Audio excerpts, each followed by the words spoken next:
आज की कहानी है सासू माँ आप जैसा कोई नहीं। दोस्तों, कहानी शुरू करने से पहले अगर हमारे चैनल को सब्सक्राइब नहीं किया हो तो कर लीजिए ताकि आपके पास पहुंचे हर रोज नया वीडियो।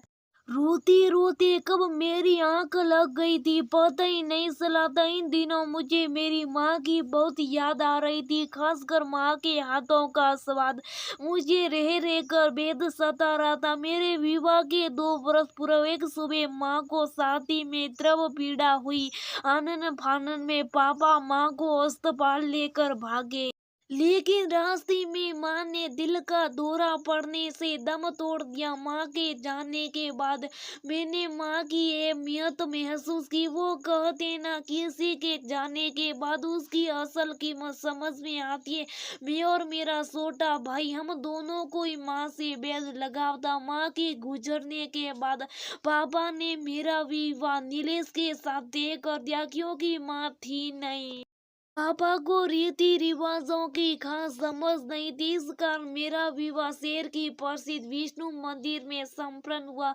विवाह के प्रस्ताव में सीधे मंदिर से ससुराल रवाना कर दी गई। मेरा छोटा भाई मेरी शादी थी। पापा का ट्रांसफर उस समय दूसरे शहर में हो गया था, इसलिए सासू माँ ने भाई को अपने साथ चलने को कहा तो पापा मान गए। ससुराल में पति नीलेश के अलावा सास ससुर, मैं और मेरा छोटा भाई, बस इतने लोग थे। मेरे ससुराल में सभी बहुत ही सुलझे हुए थे, क्योंकि मेरी सास के सर से बचपन में उनकी माँ का साया उठ गया था, इसलिए वो मेरे मन की पीड़ा महसूस कर सकती थी, जिस कारण मुझे कभी भी सास की कड़वी बातें सुनने को नहीं मिली थी। मैंने सास के रूप में माँ को पाया था। विवाह के 2 वर्ष पश्चात एक रोज मेरी तबीयत बिगड़ी, उल्टियां बंद होने का नाम ही नहीं ले रही थी। जांच के बाद मालूम हुआ कि मैं माँ बनने वाली हूँ। मेरी सासू माँ के कानों में मेरे माँ बनने की खबर पड़ती, वो मारे खुशी के उछल पड़ी। अब तो घर के सभी सदस्य मेरा ख्याल रखने लगे थे। कभी कभी मैं ये सब देख सोचा करती कि वाकई में मैं बहुत भाग्यशाली हूँ जो इतना प्यारा ससुराल मिला। मैं जब से गर्भवती हुई थी मुझे खाने पीने की चीजों की और देखने की इच्छा भी नहीं होती थी। मुझे अक्सर माँ के हाथों के बने आलू दम की सब्जी खाने का बड़ा मन करता। यहाँ तक कि सासू माँ ने अपने हाथों से आलू दम की सब्जी बनाई, पर मुझे वो भी राशन नहीं आई। मेरा बुझा हुआ चेहरा देख न जाने क्यों सासू माँ को गुस्सा आ गया, जो कभी ऊंची आवाज में भी मुझसे बात नहीं करती थी। वो मेरे सम्मुख अपने बेटे से बोली, नीलेश बेटा, मैं हार गई। तेरी पत्नी के सामने कितने जतन करके देख ली, लेकिन इसे तो मेरे हाथ का खाना राशि नहीं आता। अब तू ही बता मैं क्या करूँ। आज से मैं तेरी बीवी के लिए खाना हरगिज नहीं बनाऊंगी। कहते हुए सासू माँ गुस्से में घर से बाहर बरामदे में जाकर बैठ गई। सासू माँ का ऐसा रूप मैंने पहली बार देखा था, इसलिए मैं भागकर अपने कमरे में चली गई और रोते रोते मेरी आंख लग गई। अब लगती हुई थोड़ी देरी हुई थी कि सासू माँ के हाथों के स्पर्श से मेरी नींद खुली और झटके से उठ बैठी। बहू, मुझे माफ कर दे, मैंने गुस्से में बहुत कुछ कह दिया। मैं समझ सकती हूँ कि ऐसे में जब उल्टियाँ होती है तब खाने की इच्छा बिल्कुल भी नहीं होती। बस 3 महीने गुजर जाए, उसके बाद उल्टियाँ या तो बंद हो जाएगी या कम हो जाएगी। तब तक थोड़ा धीरज रखने की कोशिश कर। सासू माँ का स्नेहिल संपर्क पाकर मैं जड़ से उनके गले लग गई। सासू माँ, आपके जैसा कोई नहीं।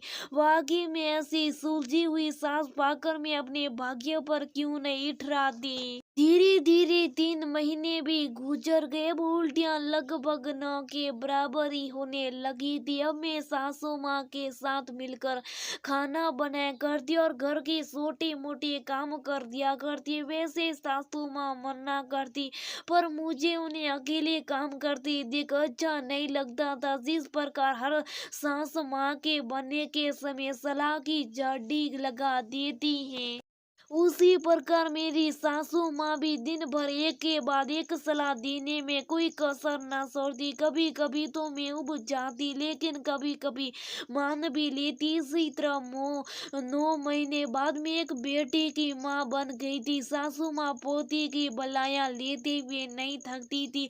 मेरी पोती बड़ी होकर मेरा नाम रोशन करेगी, इसलिए मुझे सनद पान कराने के लिए हमेशा बोलती रहती मुझे खाने में क्या खाना चाहिए, ताकि बेटी के लिए शादी का दूध कम ना पड़े।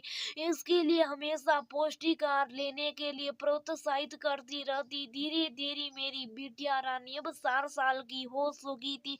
वैसे बच्चे का पालन पोषण करना आसान नहीं होता, लेकिन सासू माँ का हाथ हमेशा ही मेरे साथ रहा। इलिसबती तो जानते ही नहीं थे कि बेटी को कब क्या जरूरत होती, लेकिन सासू माँ हर समय उसकी हर जरूरत का ख्याल रखा करती थी। क्योंकि अब मेरी बेटियां 4 साल की हो चुकी थी, इसलिए सासू माँ ने दूसरी बट्टी बेचे की रट ली थी। बहू अभी मेरे हाथ पास सही सलामती, इसलिए कह रही हूँ। दूसरे के बारे में नीले से राय मशविरा करके जल्दी फैसला करके ढलती उम्र का क्या भरोसा, कब ऊपर वाले का बुलावा आ जाए। उनकी ऐसी बातें सुन में झूठ मूठ का गुस्सा दिखाते हुए कहती, माँ जी दोबारा ऐसी बातें ना करिएगा, अभी तो आपको अपनी पोती को अवसर बनते हुए देखना है। मेरी बात सुन सासू माँ मुस्कुरा दिया करती थी। किसी भी छोटे भाई की पढ़ाई पूरी हो गई और नौकरी भी लग गई। वो पापा के रिटायरमेंट के बाद उन्हें अपने साथ ले गए। एक अच्छी लड़की देख पापा ने भाई की शादी करवा दी।